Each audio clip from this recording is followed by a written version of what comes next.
Hello student, welcome back to my YouTube channel. आज हम पढ़ेंगे डॉक्टर राजेंद्र प्रसाद का जीवन परिचय, जो कि क्लास 10th के बोर्ड एग्जाम के लिए इम्पोर्टेंट है। तो डियर स्टूडेंट, ये जीवन परिचय मैंने एकदम सरल तरीके से अपनी भाषा में लिखा है, तो इस वीडियो को बिना स्किप किए एकदम अंत तक देखते रहना। देखिए, सबसे पहले हम ये देख लेते हैं कि आपको बोर्ड एग्जाम में किस प्रकार से क्वेश्चन पूछा जाएगा। आइए इसके लिए हम एक मॉडल पेपर को देखते हैं। तो डियर स्टूडेंट, ये एक मॉडल पेपर है। इसमें आप क्वेश्चन नंबर 5 को देख रहे होंगे। आपको बोर्ड एग्जाम में कुछ इस प्रकार से क्वेश्चन पूछा जाएगा। देखिए, निम्नलिखित लेखकों में से किसी एक लेखक का जीवन परिचय दीजिए एवं उनकी किसी एक रचना का नाम लिखिए। ठीक है, यानी कि आपको 3 लेखक के नाम देखने को मिलेंगे वहां पर। ठीक है, उनमें से किसी एक लेखक का जीवन परिचय आपको लिखना है। ठीक है, और उनकी एक रचना का नाम लिखना है। इस प्रकार से यदि आप जीवन परिचय लिखकर कंप्लीट करते हैं तो आपको 2 नंबर वहां से, और यदि उनकी एक रचना लिख देते हैं तो इस प्रकार से 1 नंबर इसका। ठीक है, 2 + 1 यानी कि 3 नंबर आपके यहाँ से क्लियर हो जाएंगे। तो डियर स्टूडेंट, इस वीडियो में हम केवल पढ़ेंगे डॉक्टर राजेंद्र प्रसाद का जीवन परिचय, जो कि बोर्ड एग्जाम की दृष्टि से काफी इंपॉर्टेंट है। तो डॉक्टर राजेंद्र प्रसाद का जीवन परिचय आपको याद कर लेना चाहिए। आइए हम इनके जीवन परिचय को देखते हैं।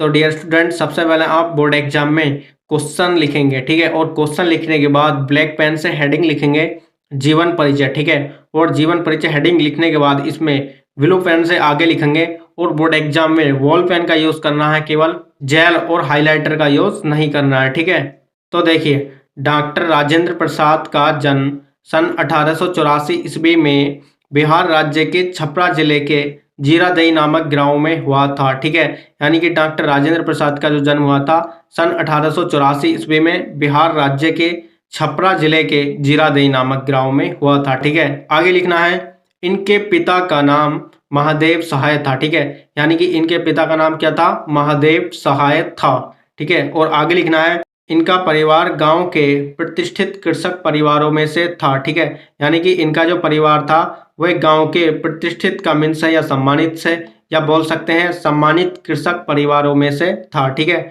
आगे लिखेंगे इन्होंने कोलकाता विश्वविद्यालय से MA LLB की परीक्षा उत्तीर्ण की थी। ठीक है, यानी कि इन्होंने कोलकाता को बोल सकते हैं आप कलकत्ता। ठीक है, कलकत्ता विश्वविद्यालय से MA यानी कि पोस्ट ग्रेजुएशन स्नातक किया था, और इसके बाद इन्होंने कोलकाता विश्वविद्यालय से ही LLB की परीक्षा उत्तीर्ण की थी। ठीक है, और आगे लिखना है इन्होंने कुछ समय तक मुजफ्फरपुर कॉलेज में अध्यापन का कार्य किया। यानी कि इन्होंने कुछ समय तक मुजफ्फरपुर कॉलेज में अध्यापन यानी कि इन्होंने पढ़ाया भी था। ठीक है, और बाद में पटना और कोलकाता हाई कोर्ट में वकील भी रहे। यानी कि इन्होंने कुछ समय तक मुजफ्फरपुर कॉलेज में अध्यापन का कार्य किया था, और बाद में ये पटना और कोलकाता जैसे हाई कोर्ट में वकील भी रहे। तो देखिए, आगे लिखना है लेकिन उस समय गांधी जी के आदर्शों और सिद्धांतों से बहुत प्रभावित हुए। यानी कि जिस समय डॉक्टर राजेंद्र प्रसाद पटना और कोलकाता जैसे हाई कोर्ट में वकील रहे थे, उस समय गांधी जी के आदर्शों और सिद्धांतों से ये बहुत प्रभावित हुए। ठीक है, अतः इन्होंने वकालत छोड़कर चंपारण के आंदोलन में सक्रिय भाग लिया। यानी कि इन्होंने वकालत छोड़ दी और जो आंदोलन चल रहा था उसमें, यानी कि चंपारण के आंदोलन में सक्रिय भाग लिया।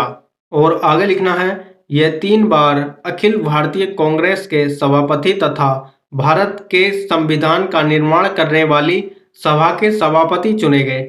यानी कि ये 3 बार अखिल भारतीय कांग्रेस के सभापति चुने गए थे। ठीक है, और भारत के संविधान का निर्माण करने वाली सभा के सभापति चुने गए। ठीक है, और आगे लिखना है सादा जीवन उच्च विचार इनके जीवन का पूर्ण आदर्श था। यानी कि इनके जीवन का पूर्ण आदर्श क्या था? सादा जीवन उच्च विचार। ठीक है, सादा जीवन उच्च विचार इनके जीवन का पूर्ण आदर्श था। इनकी प्रतिभा, निष्पक्षता और ईमानदारी को देखकर इनको भारत का प्रथम राष्ट्रपति बनाया गया।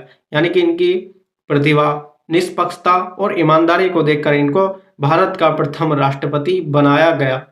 तो देखिए, इसमें आगे लिखना है भारत सरकार ने इन्हें भारत रत्न की उपाधि से अलंकृत किया, या लिख सकते हैं आप भारत रत्न की उपाधि से नवाजा गया। इसमें भारत रत्न को आप ब्लैक पेन से लिख सकते हैं। ठीक है, और आगे लिखना है जीवन भर राष्ट्र की निस्वार्थ सेवा करते हुए ये 28 फरवरी 1963 ईस्वी को दिवंगत हो गए। ठीक है, ये लिख सकते हैं आप जीवन भर राष्ट्र की निस्वार्थ सेवा करते हुए इनकी मृत्यु 28 फरवरी 1963 ईस्वी को हो गई थी। ठीक है, और 28 फरवरी 1963 को ब्लैक पेन से लिख सकते हैं। ठीक है, इसके बाद लिखनी है इनकी रचनाएं। ठीक है, तो इस प्रकार से ब्लैक पेन से हेडिंग लिखनी है रचनाएं, और इसमें आगे लिखना है डॉक्टर राजेंद्र प्रसाद की प्रमुख रचनाएं निम्नलिखित हैं। ठीक है, इसमें फर्स्ट पॉइंट डाल करके इस प्रकार से लिखना है मेरी आत्मकथा। ठीक है, आपको केवल बोर्ड एग्जाम में एक रचना लिखने के लिए बोलता है। यदि आप एक दो और एक्स्ट्रा लिख कर आएंगे तो और बेहतर रहेगा। ठीक है, और चाहे तो आप एक रचना लिखकर भी आ सकते हैं। ठीक है, आपको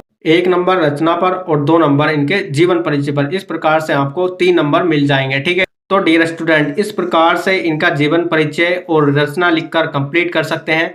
तो डियर स्टूडेंट, ये वीडियो आपको कैसी लगी कमेंट्स बॉक्स में जरूर बताना। वीडियो अच्छी लगी हो तो लाइक कर देना और चैनल को सब्सक्राइब करके बेल आइकन प्रेस कर देना, जिससे कि नेक्स्ट वीडियो को नोटिफिकेशन सबसे पहले मिल सके।